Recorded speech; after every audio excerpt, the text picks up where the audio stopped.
nós sabemos que é horrível para uma pessoa ela ter uma certa dívida, seja cartão, seja cheque especial, enfim, qualquer dessas coisas. Mas então, se é tão ruim para uma pessoa física acabar tendo dívidas, por que as grandes empresas acabam sempre tendo uma certa dívida? Eu vou te contar tudo nesse vídeo de hoje. Mas antes eu quero te convidar para conhecer a nossa comunidade de análise de ações, onde a gente conversa tudo sobre análise de ações, stocks, REITs, fundos imobiliários, ETFs, enfim. Uma comunidade aí de mais de 30 mil membros. E eu espero você lá. Uma comunidade 100% gratuita. Primeiro link na descrição.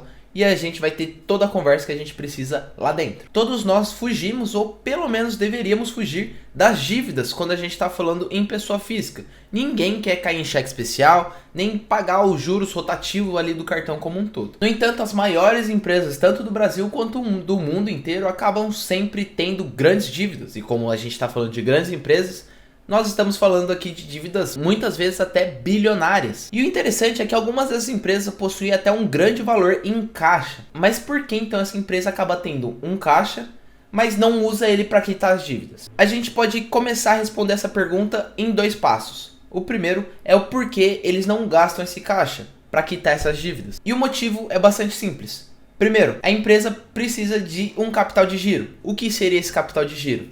Como a empresa ela acaba tendo que produzir muitas vezes, ou primeiramente ela acaba tendo que prestar o serviço, ou enfim, ela precisa acabar vendendo o seu produto para depois de um certo tempo acabar recebendo por ele, esse spread, essa diferença no tempo como um todo, a empresa precisa ter condições de arcar seus funcionários, suas matérias-primas, suas operações como um todo, para que ela consiga receber esse valor lá na frente. Então, o capital de giro nada mais é esse capital que fica parado para pagar funcionário, para pagar matéria-prima, as operações, manutenção como um todo, enquanto eles ainda não receberam o valor integral daquilo que foi vendido. E quanto a empresa vai crescendo, a necessidade de capital de giro vai crescendo. E isso acaba sendo o que a gente chama de contabilidade. A necessidade de capital de giro crescendo quer dizer que a empresa acaba tendo que ter esse caixa, ou esse valor parado, entre aspas, muito maior para conseguir financiar suas operações que estão cada vez maiores também. Beleza, agora a gente já entendeu por que a empresa não usa seu caixa para quitar essas dívidas. Agora vamos entender o porquê a empresa mantém dívida mesmo ela tendo uma operação, uma geração de caixa tão grande o suficiente que conseguiria quitar essa dívida extremamente rápido. Isso pode ser respondido com um teorema formulado em 1958, que é o teorema de Modigliani-Miller. Franco Modigliani e Merton Miller, eles acabaram propondo aí esse certo teorema em 2 afirmações majoritárias. A primeira afirmação é que ele mostra que a estrutura de capital de uma empresa, né, seu nível de endividamento, acaba sendo independente da sua geração de valor como um todo, quando a gente não está incluindo nem imposto, nem taxas, que seria o mundo perfeito como um todo, que seria o mundo sem atrito. Dessa forma, nesse mundo perfeito, o que eles trouxeram com essa afirmação? O aumento das dívidas de uma empresa como um todo não traz nenhum benefício, nenhum malefício, acaba sendo bastante diferente frente à geração de valor como um todo. Imagina o seguinte, uma empresa ela vai acabar captando mais dívida para conseguir investir mais em suas operações, mas eles acabam tendo bastante incerteza nesse caso, eles vão estar investindo em suas operações sem saber qual vai ser o retorno, se vai ter um retorno positivo como um todo. Então, eles vão estar aumentando o seu risco, mas vão estar aumentando proporcionalmente o seu retorno também, porque se eles vão estar operando em uma maior capacidade, consequentemente eles vão entregar maiores resultados. Nesse caso, nesse mundo perfeito, acaba não tendo nenhum atrito e dessa forma não há nenhum benefício, nenhum malefício, apenas é proporcional essa relação risco-retorno sendo diferente daquela que a gente viu anteriormente. Mas tudo acaba se justificando para essa segunda afirmação, que a gente precisa entender a primeira para conseguir entrar na segunda. No mundo real, a gente possui certos atritos, como impostos e taxas como um todo. E a justificativa da gente ter imposto acaba sendo o verdadeiro motivo da maior parte das empresas possuírem dívidas, mesmo gerando valor suficiente para conseguir quitá-las instantaneamente de forma prática. Eles afirmam que a estrutura de capital de uma empresa, né, seu nível de endividamento, acaba aumentando o valor gerado para os seus acionistas, devido a essa existência desses impostos. Calma aí que eu vou explicar para vocês. Os impostos são cobrados frente ao seu lucro líquido.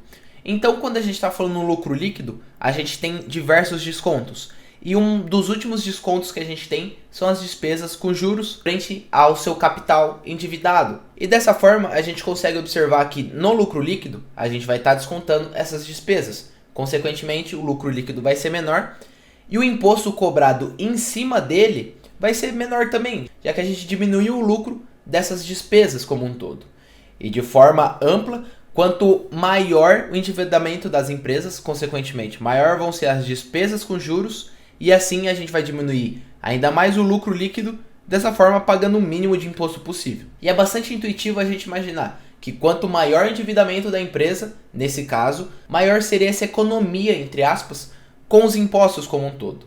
Só que aqui entra um ponto a mais, que aqui acaba entrando o risco de falência. Se a gente fosse observar, graficamente falando, quanto maior fosse o endividamento de uma empresa, maior seria o desconto nos impostos. Então a gente pode imaginar que quanto maior esse desconto, mais eficiente é para a empresa.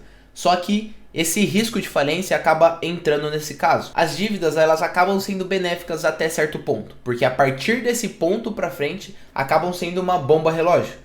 Muitas vezes a empresa não vai conseguir quitar com as despesas de juro e dessa forma a empresa vai deixar de dar lucro e vai começar a dar prejuízo. Então não vai ter esse benefício fiscal do imposto como um todo. Se for observar o gráfico de dívida do Modigliani Miller como um todo, a gente vai observar que ele acaba sendo uma parábola para cima.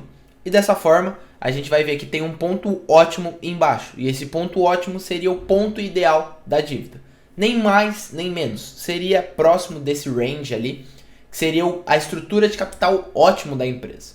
A gente pode fazer uma certa analogia com tempero na nossa comida. Se a gente fizer uma ótima comida, mas sem tempero, vai ficar uma comida sem gosto.